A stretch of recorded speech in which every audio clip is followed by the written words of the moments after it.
Corruption will never be normal, and don't allow it to become a normal culture.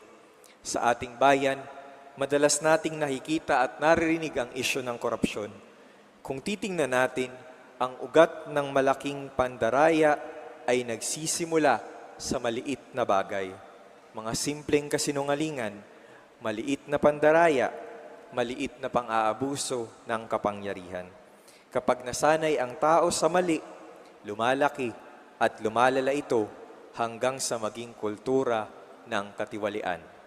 And sometimes, we are the reason who tolerate corruption.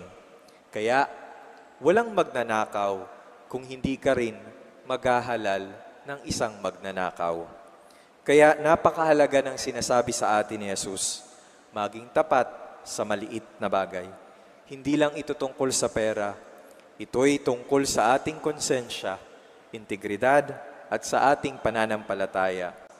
Kaya, ang panawagan din sa ating buhay, kung matuto tayong maging tapat sa maliit na bagay, pagbabayad ng tama, pagiging totoo sa salita, paggawa ng tama kahit walang nakakakita, unti-unti tayong makakabuo ng isang lipunang mas makatarungan at mas makadiyos.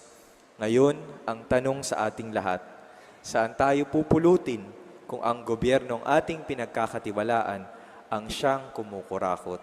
Saan tayo pupulutin kung pera ang kanilang pinapaglingkuran at hindi tayo? Ang ipinagdarasal ko po ngayon, sana ay may makulong, sana ay may managot, sana maibalik ang pera na ninakaw, sana hindi lang ito mauwi sa paglilitis, sana ay umiral ang hustisya at magkaroon ng katarungan sa bawat Pilipino. Amen.